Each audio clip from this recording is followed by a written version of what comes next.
प्यारे मोहतरम दोस्तों, हमारे चैनल से जुड़ने के लिए यूट्यूब पर फैज़ान गौसे आज़म सब्सक्राइब करें। हज़रत आयशा सिद्दीक़ा रज़ियल्लाहु ताला बयान करती हैं कि रसूल पाक बादे नमाज़े ईशा मुसल्ला नमाज पर खड़े होते, सुबह हो जाती, पाए मुबारक पर बरम आ जाता, मेरा खुदा पुकारता, खुदा इल्ला कलीला, मेरे महबूब तुम सारी सारी रात इबादत करते हो, जरा आराम कर लिया करो। जवाब मेरे आका इस अंदाज में देते, अफला अकूनु अब्दन शकूरा, ऐ मेरे मालिक क्या मैं तेरा शुक्रगुजार बंदा ना बनूं कि तूने मुझे तमाम नबियों का इमाम बना दिया है। आज हमें भी अल्लाह का शुक्र अदा करना चाहिए कि खुदा ने हमें इंसान बनाया और इंसान बनाने के साथ साथ मुस्तफा की उम्मत में पैदा कर दिया। अल्हम्दुलिल्लाह, मकाम इससे और ज्यादा मैं क्या बताऊं, दुनिया में बाद में आए हैं, जन्नत में एंट्री पहले। सुभान अल्लाह। आका की सारी जिंदगी हमारे लिए सबक है। बस इस कबील का शेर है, आप जिंदगी और जिम्मेदारी से कह दे सुभान अल्लाह। बस हमें और क्या चाहिए दोस्तों जिंदगी के लिए, बस हमें काम आने का कुछ भी नहीं। अरे बस मिलेगी तो 2 गज ज़मीन, जान फिर क्यों परेशान है, आदमी आदमी के लिए।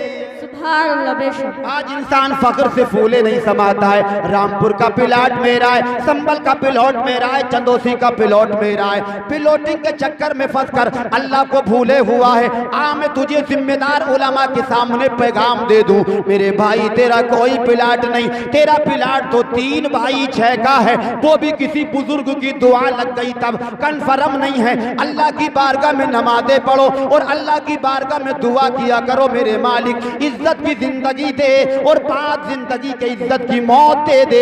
इसलिए कि जो इज्जत की मौत मरता है कौम उसकी तारीफ करती है। अल्लाह की इज्जत की कसम खा के आपके सामने बयान कर दूं, मेरे रसूल सल्लल्लाहु ताला अलैहि वसल्लम इरशाद फरमाते हैं, जब मरने वाला मर जाता है, दुनिया से चला जाता है, जितने लोग फिर उसकी तारीफ करते हैं, बस्ती वाले तारीफ करते हैं, महल्ले वाले तारीफ करते हैं, इलाके वाले तारीफ करते हैं, सब लोग तारीफ करते हैं। आखिर क्यों करते हैं कि वो तारीफ के लायक होता है। ये तारीफ उसकी, यही तो मगफिरत की दलील होती है। ऐ मुसलमानों, जिंदगी गुजारो तो ऐसी गुजारो तुम्हें सब लोग अच्छा कहें, मस्जिद में नमाजी तुम्हारी चर्चा करें, बुजुर्ग तुम्हारी मोहब्बत की चर्चा करें, बच्चे तुम्हारे प्यार की चर्चा करें।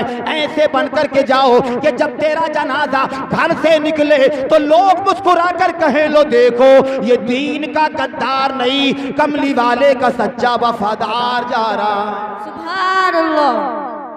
अल्लाह अल्लाह, ऐसी जिंदगी हो, वरना क्या है, बस इस शेर से सब कुछ हवाला मिल रहा है। एक बार कह दे सुभान अल्लाह। जाने फिर क्यों परेशान है, आदमी आदमी के लिए, जाने फिर क्यों परेशान है, आदमी आदमी के लिए। कारिया की तू मेरी बात पर,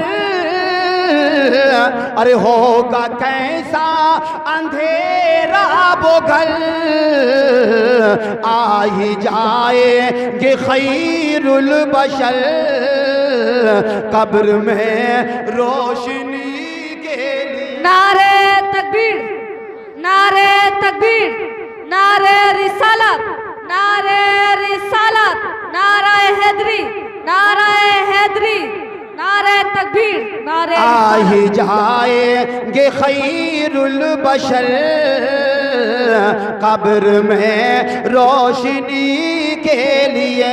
बैठ ले और अतराफ से आए जिंदा दिल गयूर मुसलमानों फैसला करो, हम लोग अंधेरों में हमारे हमारा टाइम नहीं कटता, अंधेरा हमें पसंद नहीं, हम उजालों के आदी हैं, रोशनी के आदी हैं। कभी तुमने गोशे तन्हाई में बैठकर अपनी लाइफ का मुहासबा भी किया, जिंदगी के बारे में सोचा कि हम दुनिया में तो उजालों के आदी हैं, हमारा कमरा है वो उजाले से आरास्ता है, हमारे घरों में लाइटें लगी हैं, यहाँ जलसा हो रहा है, ईमानदारी से बताओ कितने बल्ब लगे हैं, इसलिए उजाला ज्यादा हो जाए। मौलाना अंसार साहब की ख्वाहिश थी अच्छा लगे, पिंडाल खूबसूरत हो, रोशनी माकूल हो, स्टेज वालों के लिए भी आपके लिए भी। कभी मेरे भाई सोचा एक घर ऐसा भी है जहां हमें जाना है, वहां कोई बल्ब नहीं, कोई रोशनी नहीं, कोई मरकरी नहीं। आज हम मकान बनाते हैं तो राज से कहते हैं भाई हमारे कमरे में वेंटिलेटर भी लगाना है, हमारे कमरे में विंडो भी लगानी है, लाइट भी फिटिंग करनी है। ईमानदारी से बताओ बैठ ले वालो,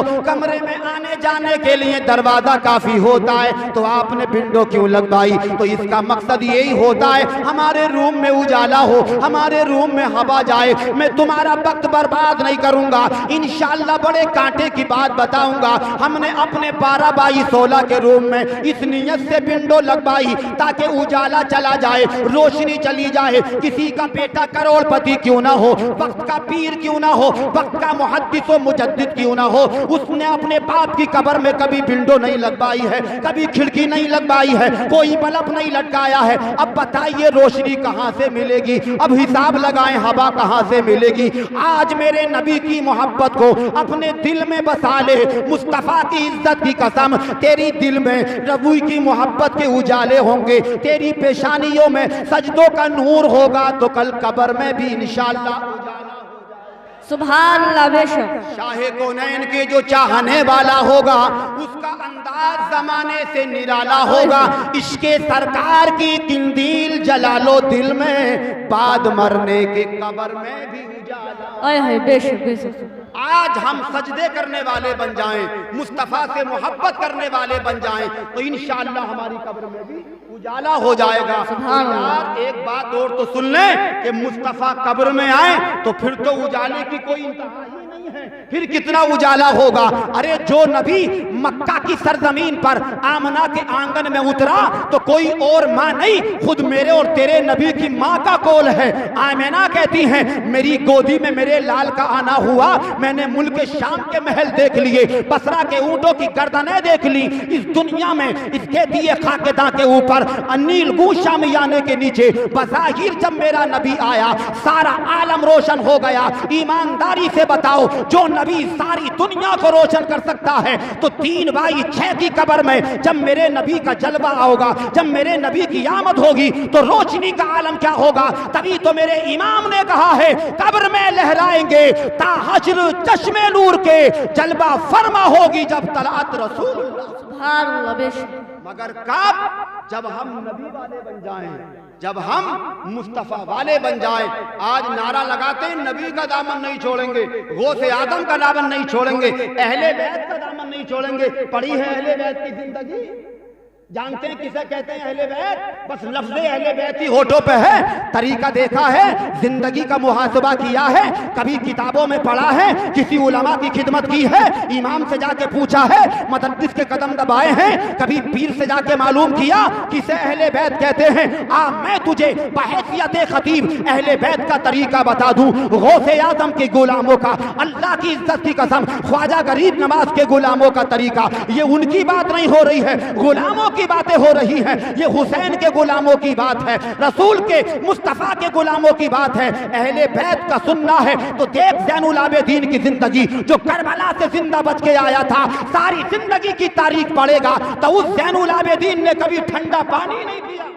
सुभान अल्लाह। और तू बर्फ डाल डाल के फिर यार बनया अहले बैत का आशिक। अरे ज़ैनुल आबिदीन ने बादे करबला कभी जिंदगी में ठंडा पानी नहीं पिया। लोग कहते थे आका ठंडा पानी क्यों नहीं पीते, तो मोटे मोटे आंसुओं से रोता था हुसैन का जिगर, हुसैन का लाल, और कहता था कैसे पीऊं जब मुझे ठंडा पानी सामने आता है तो करबला का मंजर सामने आ जाता है। आज तू नमाजों पे नमाजें छोड़ता है, तुझे एहसास है यही ज़ैनुल आबिदीन है, अल्लाह की इबादत करता है 5 टाइम नमाज के अलावा 24 घंटे में 1000 रकात। सुभान अल्लाह। ये है अहले बैत की जिंदगी। और तारीख के झरोकों से झांक के देखेंगे तो पता चलेगा। इमाम ज़ैनुल आबिदीन जब रात को इबादत किया करते थे, सर्दियां होती थी, अंगीठी में कोयले दिखा करके गर्मी के लिए दरवाजा बंद कर दिया जाता था और अल्लाह की बारगाह में खड़े हो जाते थे। एक दिन कोयला छटका, छत जल गई, किवाड़ जली, बेहसली बिस्तर जला, लोगों ने किवाड़ तोड़ी। क्या हुआ? अल्लाह की कसम, जब दरवाजा खोला गया तो हुसैन का लाल, अली का पोता, मुस्तफा का नवासा मुसल्ले पे खड़े होके कुरान पढ़ रहा है। लोगों ने कहा, ए इमाम ज़ैनुल आबिदीन, आपको गर्मी नहीं लगी, आपको तपिश नहीं लगी, आपको आंच नहीं आई? जवाब सुनो बैठला वालों। ज़ैनुल आबिदीन का जवाब था, अरे मैं उस आग से क्या डरूं जिसे तुम बुझा दो, जिसे मिट्टी बुझा दे, जिसे पानी बुझा दे। ज़ैनुल आबिदीन तो उस आग की फिक्र में है कि जिस आग को अमल के खिलाफ, अमल के अलावा कोई चीज बुझा ही नहीं सकती। नारे तकबीर, नारे तकबीर, नारे गौसियत, नारे गौसियत, मसलके आला हजरत, नारे तकबीर, नारे रिसालत। बरादरान मिल्लत इस्लामिया, और थोड़ा सा टाइम और मुझे एक वक्त दे करके बैठाया गया है, मैं उसी वक्त में आपके सामने तकरीर करूंगा। आज हम नारा लगाते हैं, हुसैन का दामन नहीं छोड़ेंगे, गौसे आदम का दामन नहीं छोड़ेंगे, अहले बैत का दामन नहीं छोड़ेंगे। अभी दामन पकड़ तो मेरे बाबू, जिस दिन तेरे हाथ में दामन मुस्तफा आ जाएगा, तू बैठला की जमीन से नहीं, किसी संबल की राह से गुजरेगा तो लोग देखकर तेरे चेहरे को मुस्कुरा मुस्कुरा कर, पढ़ पढ़ कर लोग कहेंगे, लो इसे देखो, ये दीन का गद्दार नहीं, कमली वाले का सच्चा वफादार। सुभान अल्लाह। बेशक 10 आदमियों में खड़ा कर दो तो पहचान नहीं हो रही है, मुसलमान कौन सा है, गैर मुस्लिम कौन सा है, पहचान भूल गए हम। मेरे मुस्तफा ने हमें एक पहचान दी थी, सरों पे टोपियां लगाओ, चेहरों पे दाढ़ियां सजाओ, ताकि लोग मुस्कुरा कर कहें मुस्तफा का गुलाम आ रहा। बेशक सुभान अल्लाह। और फिर दावे इतने बड़े बड़े, यार जरा सोचो तो, इलेक्शन का पीरियड आने वाला है, कैंडिडेट की कलर की टोपी सर पर रखता है इंसान। आइए आप, मैं बिल्कुल हक बात बयान कर रहा हूं आपके सामने। कैंडिडेट हो आपका मुलायम सिंह, कैंडिडेट हो आपकी मायावती, तो उसके झंडे की टोपियां हमने लोगों को ओढ़ते देखा है। गाड़ियों पे उनके बिल्ले लगते हैं, मोटरसाइकिलों पे उनकी चिटें लग जाती हैं, तेरी चौखट पे उसका पोस्टर लग जाता है। मेरे भाई, तू जाकर के सम्मल लोड थे और जो रोड कुंदरकी के लिए चदोसी को जा रहा है, वहां खड़े होकर देखेगा तो किसी गाड़ी पे साइकिल का झंडा मिलेगा, किसी पे हाथी का झंडा मिलेगा, किसी पे कमल का झंडा मिलेगा, किसी पे आपको नल का निशान नजर आएगा। तो गाड़ी वाले से पूछना, भाई तूने साइकिल का क्यों लगाया है? जवाब इस अंदाज में मिल जाएगा, ये गाड़ी समाजवादी की है, ये भाजपा वालों की है, ये बसपा वालों की है, ये कांग्रेस वालों की है। कानों से नहीं, दिल से सुन ये जुमला। एक दुनियावी नेता को राजी करने के लिए तू पहचान लेके घूमता है, बता मुस्तफा को राजी करने के लिए तेरे पास पहचान? सुभान अल्लाह। बेशक ट्रेन में आग लगे तो पैजामे खोल के पहचान हो रही है। अरे तू हजारों में पहचाना जाना चाहिए था। मुल्क के ईरान की सरजमीन पर कदम रखा था खालिद बिन वलीद ने, तो लाखों के मजमे में ऐलान हो गया था कि नबी का कोई सच्चा गुलाम। बेशक सुभान अल्लाह। अगर हमने ना भुलाया होता तो ये जमाना न जमाने ने दिखाया होता। जो हो आज बराहीम साई माँ पैदा, आग कर सकती है अंदाजे गुलिस्तां पैदा। बहुत दिनों पहले शायर मशरिक कलंदर लाहौर अल्लामा डॉक्टर इकबाल साहब ने कहा था, न समझोगे तो मिट जाओगे हिंदी मुसलमान, न समझोगे तो मिट जाओगे ए हिंदी मुसलमानों, तुम्हारी दास्तानें तक न होंगी दास्तानों में। आज वही हालात तुम्हारे सामने हैं, तुम्हारी दास्तानों पे कलम फेरा जा रहा है, वरना तू अपना मयार तो देख। लाल किला तेरा बनाया हुआ, ताजमहल तेरा बनाया हुआ, कुतुब मीनार तेरा बनाया हुआ। अरे ये जमी चीज है क्या? आसमान तेरा है, नबी को दिल में बसा ले, जहान तेरा है। और यहाँ का लाल किला, ताजमहल, कुतुब मीनार तुझे पता नहीं, हर एक निशान तेरे। सुभान अल्लाह।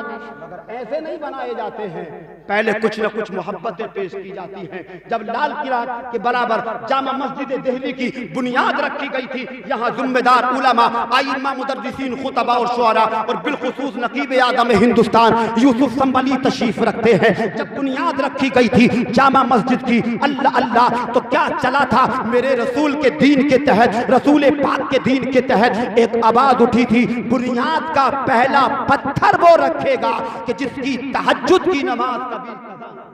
बेशक सुभान अल्लाह। बहुत वक्त हो गया, बड़े बड़े तकबेदार आए, बड़े बड़े मौलाना लोग आए, बड़े बड़े नाम के पीर आए, गिरेबान में झांक के देखा तो नमाज़े तहज्जुद कदा थी, पीछे हट गए। 3 दिन के बाद आगे बढ़ने वाला कोई और नहीं था बल्कि हिंदुस्तान पे हुक्मरानी करने वाला हाकिम वक्त शहंशाह खुद शाहजहां बादशाह आया था। सिपाही ने हाथ पकड़ लिया, कहा है बादशाह सलामत, यहाँ रसूल पाक का दीन चलेगा, तुम्हारी हुक्मरानी नहीं देखी जाएगी, बादशाहत नहीं देखी जाएगी, बुनियाद का पत्थर वो रखेगा जिसकी तहज्जुद की नमाज कभी कदा ना हुई। तो मोटे मोटे आंसुओं से हिंदुस्तान का प्राइम मिनिस्टर बादशाह शाहजहां रोया था और कहा था कि काश कोई दूसरा आ जाता तो ये रात में अपने सीने में छुपाकर अपनी कब्र तक ले जाता, मगर जब कोई आया नहीं तो मुझे इस नियत से बढ़ना पड़ा है, उस खुदा की कसम जिसके कब्जे में मेरी जान है, मैंने सारी जिंदगी कभी तहज्जुद की नमाज कदा। सुभान अल्लाह। बेशक आज 2 पैसे की दुकान चलाने वाला कह रहा है ईशा के लिए टाइम नहीं है, मगरिब के लिए टाइम नहीं है। अबे जाके पूछ उस बादशाह से जो हिंदुस्तान पे हुक्मरानी भी करता था और नमाज़े पंजगाना की बात नहीं, तहज्जुद की नमाज भी उसकी सजा। सुभान अल्लाह। ये तारीख है हिंदुस्तान की। तभी अल्लामा डॉक्टर इकबाल ने कहा था सारे जहां से अच्छा हिंदुस्तान हमारा, हम बुलबुले हैं इसकी, ये गुलिस्ता हमारा। और चैलेंज के तौर पे कह दिया था कि तौहीद की अमानत सीनों में है हमारे, आसान नहीं मिटाना नामो निशा हमारा। ऐ आबरूए गंगा वो दिन है याद तुझको, उतरा तेरे किनारे जब कारबा हमारा। मुस्लिम है हम वतन है सारा जहां। सुभान अल्लाह। बेशक तू मुसलमान तो बन, जमाना तेरा हो जाए, तू मुस्तफा का तो बन। अल्लामा डॉक्टर इकबाल की सारी शायरी का निचोड़, सारे फलसफे का निचोड़ एक शेर में आ जाता है कि की मोहम्मद से वफा तूने तो हम तेरे हैं। वाह सुभान अल्लाह। की मोहम्मद से वफा तूने तो हम तेरे हैं, ये जहां चीज है क्या लोहो कलम तेरे हैं। फिर कलम भी तेरे हाथ में होगा, तख्ती भी तेरे हाथ में होगी, तेरी तकदीर के फैसले फिर वॉशिंगटन में नहीं होंगे, पार्लियामेंट में नहीं होंगे, कचहरी अदालत में नहीं होंगे, किसी जज के हाथ में नहीं होंगे। फिर तो तेरा मामला ये होगा कि खुद ही को कर बुलंद इतना कि हर तकदीर से पहले खुदा बंदे से खुद